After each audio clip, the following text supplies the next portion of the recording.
Okay, now here's the question. Because you said your pieces are made to measure, but you're doing e-commerce, so how does that work? It's by you take their sizes, or It's by waist measurement.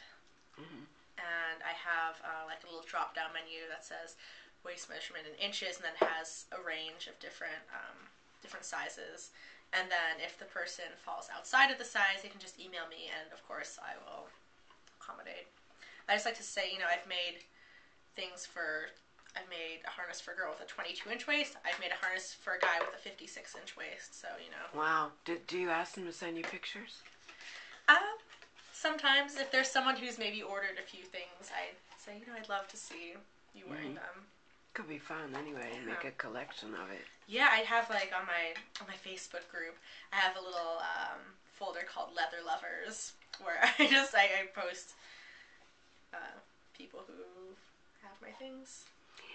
This year, it seemed like in the menswear collections there was like an abundance of leather, wasn't there? Yeah, there was a lot. There were a lot of I've been sort of highlighting those pictures on my blog of the full leather looks. Like at Junji, there was like a full leather look with like a very white belt. Damir Doma, there was like a full leather bodysuit. Of course, at Boris, there's always a lot of leather. He's into skin and transparent skin, and that's like one of the most incredible textures I've felt. I agree. I think he's really talented. Yeah. Yeah, because I thought this year there was definitely more leather. What was the first leather piece you ever owned? And then what was the first leather piece you ever made? That I ever owned?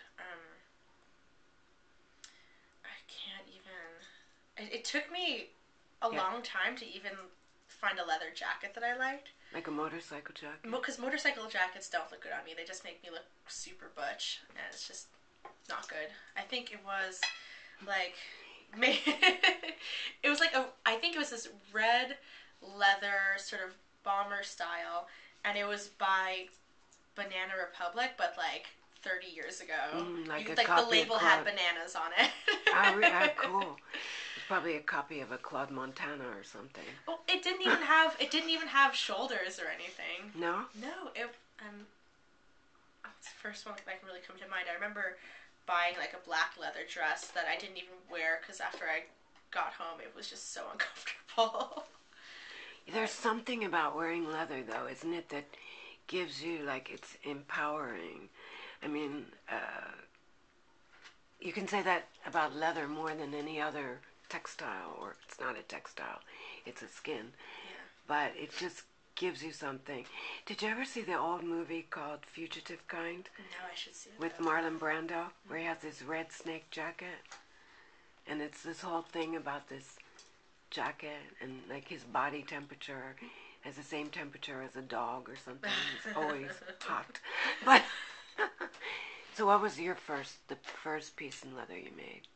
It was sort of an early version of my basic harness, and it was just in raw what's called vegetable leather, which is sort of that pinky tan, undyed.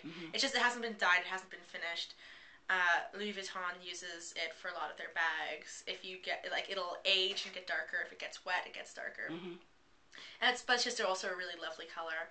And I had made, the first time I went to London, I saw this girl wearing a white shirt dress with a black harness on top, and I thought that was just the sort of epitome of cool, like, such a great look. I mean, even with my lookbook, I wanted white button-downs, white shirt dresses, and then a harness. So I think it's really clean. The contrast. Yeah, really good. I came back to San Francisco, and I made a harness out of black elastic.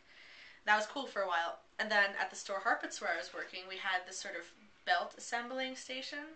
And I thought, if I can make a belt, a harness is just kind of a couple steps away. So I made one, and I put it on my blog, and people wanted it. And that's your runner, as they say, the harnesses. The runner? Meaning the thing that sells the most. Yeah. Yeah. So how many different styles of harnesses are there? Right now there's too many. There's like 36 or something. 36? 30 or 26. What are some of the variations? Well, I mean, recently I've been making more that are sort of woven and more complex, and that was really fun for me to do. So maybe there's like 8 kind of like that. And then there's different ways that they can go on the body. And then I have some that have sort of shoulder pieces, and then there's ones that are just shoulders with some elastic under the arms. And once I get on a train of thought, I sort of exhaust all the options of that. I'm like, okay, well, I can do a shoulder with this, and what can I do next? And you are your own best model, I take it. I road test everything. Yeah. Because I'm so hard on my clothes. I'm so hard on my shoes. I'll break, rip, tear anything. So I try to wear my stuff out, and I think, if I can wear it without breaking it, then it'll be fine. You never know, because there's sometimes different stress points especially with leather, because it doesn't stretch. Maybe there's a part where if you move a certain way, it'll just come apart. Oh, but that's great. It's really good that you do that. Because I think so many designers, they make things, they never think about what happens when you dry clean it, for instance. Yeah. Or wash it, or whatever. And the whole thing is just made for up until that moment. Yeah, well, like, I break Margiela shoes a lot. I have in the past, like 3 pairs. Completely, like, one of them snapped in half, the other one, the nail on the heel broke off. Because I actually wore them. Well, not the ones that snapped in half. I wore them 7 times, and then. But that sounds like a style that they design anyway. Like the broken heel, the falling apart, and everything. Well, I never found the broken heel ones so comfortable, anyways. So. No, I mean, it's not. Yeah. I kind of wondered, like, who's dying to buy it? You can just wear it, and it's gonna happen. But. Do you think you'd ever do shoes? Yeah, I'd love to do shoes. I don't know the first thing about making shoes, but I make boots, maybe.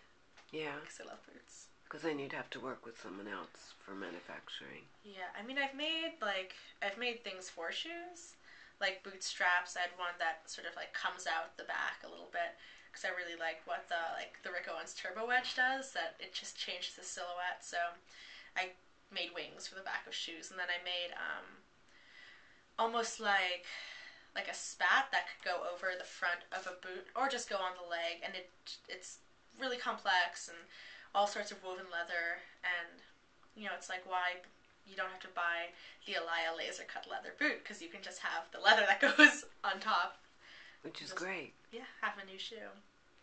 So 36 varieties of harnesses. Yeah, but that's also including like belts and boot straps and shoulder pieces and necklaces. So I think that's 36 on my site right now. Wow. And do you find like one style sells more than another, or is it pretty well distributed? Yeah, no, it's well, yeah, again, this one has been really selling. This is your runner. Yes, right now, the necklace, because it's so easy to wear. And it's a one size fits all, which is, and it also comes with this strap that goes around the body that adjusts. Because I caught my reflection in the subway wearing this, and I thought, oh, that could be a harness. Could be a harness too, but it has to have detachable straps. Yeah. And you said, do you like Hans Belmer? I'm not. Oh, look him up. That's somebody you should. But what's this stuff like? It's not a designer. It's an artist, and it's all about bondage. I'll have to look that up. Yeah, I think it's HANSBLMAR or something like that. How about Iraqi? Oh. Who's always? Do you like him or his? Wait, let's not do this on film where I'm